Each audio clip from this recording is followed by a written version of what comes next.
ಬೆಳೆಯುವ ಸಿರಿಗೆ ಪ್ರೋತ್ಸಾಹದ ನೆರವು. ತಾಲೂಕಿನಲ್ಲಿ ಸದಾ ಸಮಾಜಮುಖಿ ಕಾರ್ಯಗಳಲ್ಲಿ ತೊಡಗಿಸಿಕೊಳ್ಳುವ ದಾನಿಗಳಾದ ಸಂಗೊಳ್ಳಿ ವೆಂಕಟೇಶ್ ಅವರಿಂದ ಶಾಲಾ ಮಕ್ಕಳಿಗೆ ಇದೀಗ ಮತ್ತೊಂದು ಕೊಡುಗೆ. ಮರವೇಮನೆ ಗ್ರಾಮದ ನಮ್ಮೂರ ಸರ್ಕಾರಿ ಕನ್ನಡ ಕಿರಿಯ ಪ್ರಾಥಮಿಕ ಶಾಲೆಯ ಎಲ್ಲಾ ವಿದ್ಯಾರ್ಥಿಗಳಿಗೆ ಉಚಿತವಾಗಿ ಶಾಲಾ ಬ್ಯಾಗ್ಸ್ ಹಾಗೂ ನೀರಿನ ಬಾಟಲಿಗಳನ್ನು ವಿತರಿಸುವ ಕಾರ್ಯಕ್ರಮ ಹಮ್ಮಿಕೊಂಡಿದ್ದರು. ಗ್ರಾಮೀಣ ಭಾಗದ ಮಕ್ಕಳ ಶೈಕ್ಷಣಿಕ ಬೆಳವಣಿಗೆಗೆ ಬೆಂಬಲ ನೀಡುವ ಉದ್ದೇಶದಿಂದ ಹಮ್ಮಿಕೊಂಡಿದ್ದ ಈ ಕಾರ್ಯಕ್ರಮದಲ್ಲಿ ಗ್ರಾಮದ ಗಣ್ಯರು ಹಾಗೂ ಮುಖಂಡರು ಉಪಸ್ಥಿತರಿದ್ದರು. ಸಮಾಜಕ್ಕೆ ಏನಾದರೂ ಮರಳಿ ನೀಡಬೇಕು ಎಂಬ ಅವರ ಈ ಕಾಳಜಿ ಹಾಗೂ ಶಿಕ್ಷಣದ ಮೇಲಿನ ಪ್ರೀತಿ ನಿಜಕ್ಕೂ ಇತರರಿಗೆ ಪ್ರೇರಣೆಯಾಗಿದೆ. ಸರ್ಕಾರಿ ಕನ್ನಡ ಕಿರಿಯ ಪ್ರಾಥಮಿಕ ಶಾಲೆ 65 ಮಕ್ಕಳಿದ್ದಾರೆ. ಒಂದು ಕುಗ್ರಾಮ ಅಂತ ಹೇಳ್ಬೋದು ಇದನ್ನ. ಈ ಒಂದು ಗ್ರಾಮಕ್ಕೆ ನಾವೆಲ್ಲ ಸಿಬ್ಬಂದಿಯವರನ್ನ ಒಂದು ಭೇಟಿ ಕೊಟ್ಟು ನಮ್ಮ ಸಮಾಜ ಸೇವಕರು ಶ್ರೀಯುತ ಚನ್ನಪುರ ಸಂಗೊಳ್ಳಿ ವೆಂಕಟೇಶ್ ಗೌಡರನ್ನ ಒಂದು ತಿಂಗಳಿಂದ ರಿಕ್ವೆಸ್ಟ್ ಮಾಡ್ಕೊಂಡಾಗ ಸರ್ ದಯವಿಟ್ಟು ನಮಗೆ ಬ್ಯಾಗ್ಗಳು ಏನಾದ್ರು ಸರ್ಕಾರಿ ಶಾಲೆಗೆ ಕೊಡಿ ಅಂತ ಹೇಳಿದಾಗ ಅವರು ಕೊಟ್ಟು ಅವರು ಮತ್ತೆ ನಮ್ಮ ನಾಯಕರಾದಂತ ನಮ್ಮ ರಾಜೇಂದ್ರ ಗೌಡ ಕೂಡ ಅವರು ಭೇಟಿ ಕೊಟ್ಟು ಕೇಳ್ಕೊಂಡಾಗ ದಯವಿಟ್ಟು ಸರ್ಕಾರಿ ಶಾಲೆಗೆ ಏನಾದ್ರು ಕೊಟ್ಟು ಅಂತ ಹೇಳಿದ್ದಾರೆ. ಆ ಒಂದು ಮಾತಿಗೆ ಕಟ್ಟು ಬಿದ್ದು ಇವತ್ತು ನಮ್ಮ ಶಾಲೆಗೆ ಬಂದಿದ್ದಾರೆ. ಯಾರಿಗೋಸ್ಕರ ಬಂದಿದ್ದಾರೆ ಅವರೆಲ್ಲ? ಸರ್ಕಾರಿ ಹಿರಿಯ ಶಾಲಾ ಈ ಒಂದು ಪ್ರಾಥಮಿಕ ಶಾಲೆಯ ಒಂದು ಮಕ್ಕಳಿಗೆ ಉಚಿತ ಬ್ಯಾಗ್ಗಳು ಹಾಗೂ ನೀರಿನ ಬಾಟಲಿಗಳನ್ನ ವಿತರಣೆ ಮಾಡತಕ್ಕಂಥ ಒಂದು ಕಾರ್ಯಕ್ರಮವನ್ನು ಹಮ್ಮಿಕೊಂಡಿರ್ತಕ್ಕಂಥದ್ದು ತುಂಬಾ ಖುಷಿಯ ವಿಚಾರ. ಈ ಕಾರ್ಯಕ್ರಮ ಸಾಮಾನ್ಯವಾಗಿ ಮೋಸ್ಟ್ಲಿ ತಾಲೂಕಲ್ಲಿ ನಾನು ಕೂಡ ನಮ್ಮ ಸಂಗೊಳ್ಳಿ ವೆಂಕಟೇಶ್ ಸರ್ ಅವರು ಎಲ್ಲಾ ಕಡೆ ಕೂಡ ಒಂದು ಸೇವೆ ಮಾಡ್ತಿರ್ಬೇಕಾದ್ರೆ ನಾನು ಕೂಡ ಅಬ್ಸರ್ವ್ ಮಾಡ್ತಾ ಇದ್ದೆ, ನೋಡ್ತಾ ಇದ್ದೆ.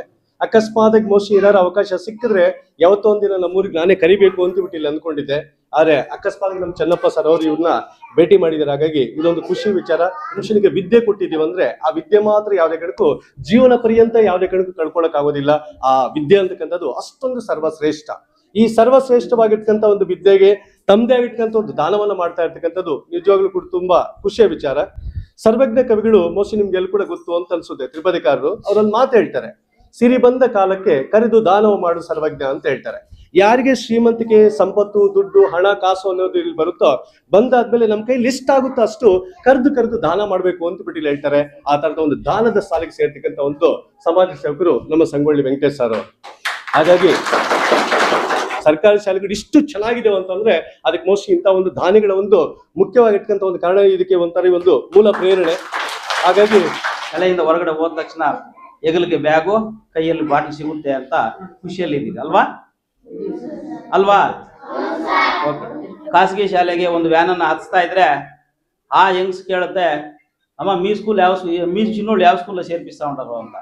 ಗೌರ್ಮೆಂಟ್ ಸ್ಕೂಲ್ ಅಂದ್ರೆ ಅಯ್ಯೋ ಗೌರ್ಮೆಂಟ್ ಸ್ಕೂಲಾ ಅಂತಕ್ಕಂಥ ಒಂದು ನಿಸ್ಸಹಾಯಕ ಅಥವಾ ನಿರುತ್ಸಾಹದ ಮಾತುಗಳನ್ನ ಆಡ್ತಕ್ಕಂಥ ಒಂದು ಶಾಲೆಗಳ ಉದ್ಧಾರಕ್ಕೆ ನಮ್ಮ ಶ್ರೀಯುತ ಸಂಗೊಳ್ಳಿ ವೆಂಕಟೇಶ್ ಅವರು ಈ ಒಂದು ಕೈ ಹಸ್ತವನ್ನ ನೀಡಿ ಇವತ್ತು ದಿನ 2 ಕಾರ್ಯಕ್ರಮಗಳನ್ನ ಹಮ್ಮಿಕೊಂಡಿದ್ದಾರೆ. ಒಂದು ಏನಪ್ಪಾ ಅಂತ ಹೇಳಿದ್ರೆ ಬ್ಯಾಗನ್ನ ಫ್ರೀಯಾಗಿ ಕೊಡ್ತಕ್ಕಂಥದ್ದು, ಎರಡನೇದು ವಾಟರ್ ಬಾಟ್ಲನ್ನ ವಿತರಣೆ ಮಾಡ್ತಾರೆ. SLC ಪಾಸ್ ಆದ ತಕ್ಷಣ ಅಥವಾ PUC ಪಾಸ್ ಆದ ತಕ್ಷಣ ಅಥವಾ ಇಂಜಿನಿಯರಿಂಗ್ ಕಾಲೇಜ್ಗೆ ಹೋಗ್ತಕ್ಕಂಥದ್ದು, ಡಿಪ್ಲೊಮಾ ಕಾಲೇಜ್ಗೆ ಹೋಗ್ತಕ್ಕಂಥದ್ದು ಅಥವಾ ಯಾವುದೇ ಒಂದು ಕಾಲೇಜಿಗೆ ಸೇರ್ಬೇಕಾದ್ರೆ ಆರ್ಥಿಕವಾಗಿ ಹಿಂದುಳಿದಿರ್ತಕ್ಕಂಥವ್ರು ಅಥವಾ ಬಡವರು ಅಥವಾ ತಂದೆ ತಾಯಿ ಇಲ್ಲದೇ ಇರ್ತಕ್ಕಂಥ ಮಕ್ಕಳಿಗೆ ನಾನು ಆ ಒಂದು ಮಗುವಿನ ಫೀಸನ್ನ ಅಥವಾ ಶಾಲಾ ಶುಲ್ಕವನ್ನ ನಾನು ಪಾವತಿ ಮಾಡ್ತೀನಿ ಅಂತ ಹೇಳ್ಬಿಟ್ಟಿದೆ. ಅವ್ರು ಇವತ್ತಿನ ದಿನ ಆ ಒಂದು ವಿದ್ಯಾಭ್ಯಾಸಕ್ಕೋಸ್ಕರ ಒಂದಷ್ಟು ಹಣವನ್ನ ಸಹಾಯ ಮಾಡ್ತಾ ಇದ್ದಾರೆ. ಅವ್ರಿಗೆ ನಿಜವಾಗ್ಲೂ ಸಹ ನಾವು ಧನ್ಯವಾದಗಳನ್ನ ತಲುಪಿಸ್ಬೇಕು. ಈ ಒಂದು ಮರವೇಮನೆ ಗ್ರಾಮ ಒಂದು ಕುಗ್ರಾಮನೆ ಅಂತಲೂ ಹೇಳ್ಬೋದು. ಯಾಕಂದ್ರೆ ನಮ್ಮ ತಾಲೂಕು ಬಾರ್ಡರ್ ಇರತಕ್ಕಂಥ ಒಂದು ಗ್ರಾಮ, ಆಂಧ್ರ ಬಾರ್ಡರ್ ಇರ್ತಕ್ಕಂಥ ಗ್ರಾಮ. ಈ ಒಂದು ಗ್ರಾಮದಲ್ಲಿ ಈ ಶಾಲೆಯಲ್ಲಿ ಮಕ್ಕಳಿಗೆ ಬ್ಯಾಗು ಮತ್ತು ವಾಟರ್ ಬಾಟಲ್ ಕೊಡುವಂಥ ಒಂದು ಕಾರ್ಯಕ್ರಮ ನಮ್ಮ ದಾನಿ, ನಮ್ಮ ಪತ್ರಕರ್ತನಾದಂಥ ನಮ್ಮ ಸಂಗೊಳ್ಳಿ ವೆಂಕಟೇಶ್ ಅವರು ಇವತ್ತು ಹಮ್ಮಿಕೊಂಡಿದ್ದಾರೆ. ಇನ್ನೂ ಒಂದು ಮುಖ್ಯವಾಗಿ ಹೇಳ್ಬೇಕಾದ್ರೆ ಈ ಊರಿನ ಗ್ರಾಮಸ್ಥರಿಗೂ ಇವ್ರ ಮಕ್ಕಳಿಗೂ ಧನ್ಯವಾದ ಹೇಳ್ಬೇಕು. ಯಾಕಂದ್ರೆ ದೊಡ್ಡ ಊರಲ್ಲಿ 15-20 ಸ್ಟ್ರೆಂತ್ ಬಂದಿದೆ. ಈ ಒಂದು ಚಿಕ್ಕೂರಲ್ಲಿ 65 ಜನ ಮಕ್ಕಳು ಸರ್ಕಾರಿ ಶಾಲೆಯಲ್ಲಿ ಓದ್ತಾ ಇದ್ದಾರೆ ಅಂದ್ರೆ ಅವ್ರಿಗೆಲ್ರಿಗೂ ಧನ್ಯವಾದ ಹೇಳ್ಬೇಕಾಗತ್ತೆ. ಈ ಒಂದು